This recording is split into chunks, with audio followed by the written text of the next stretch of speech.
সে আমেজটা এখন নেই। যিনি জনগণের মন জয় করতে পারবে, আল্লাহ যাকে চাইবে তিনি হবে আমাদের 18 সনের সংসদ সদস্য। এখন কিন্তু দোকানে আইসা কোনো বলে নাই যে ধানের শীষে চাঁদা দিতে হবে বা এটা। নির্বাচন সুষ্ঠু, সুন্দর, নিরপেক্ষ একটা নির্বাচন হোক। জনগণ হিসাবে আমি এটা আশাবাদী এবং নির্ভীক ন্যায় বিচার প্রতিষ্ঠা করতে পারবে, কোরআনের আইন প্রতিষ্ঠা করতে পারবে এমন একজন শাসক আমরা চাই। সুস্থ সুন্দর নির্বাচন হোক, যাতে জনগণ কোনো মায়ের সন্তান আহত না হয়, ক্ষতিগ্রস্ত না হয়, গরিব দুঃখীরা যেন আহত না হয়, সবার মন যেন জয় হয়।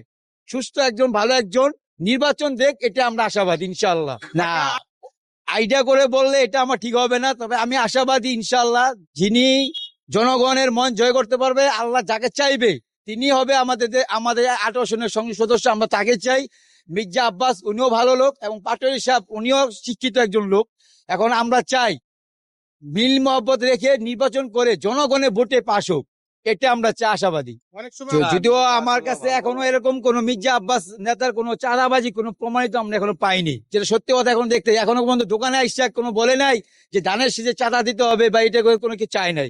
তবে পাটোয়ারি সাহেব যেটা বলে হয়তো তার কাছে প্রুফ থাকতে পারে, কিন্তু আমরা বলতে পারি না। আমাদের কাছে এখনো পর্যন্ত আসেনি, ইনশাল্লাহ দেখিনি, চাঁদাবার জন্য কোনো দেখিনি।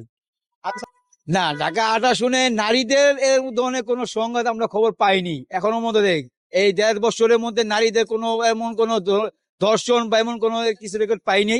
তবে ইনশাল্লাহ উনি যদি আশা দিয়ে থাকে, যদি উনি পাশ হয়, যদি আল্লাহ করে তার ধারা এরকম ধরনের কিছু করতে, ইনশাল্লাহ করবে। তোমরা আশাবাদী যে মির্জা আব্বাসের 18 শুনে এখনো পর্যন্ত আমরা এই ধরনের কিছু খবর পাইনি।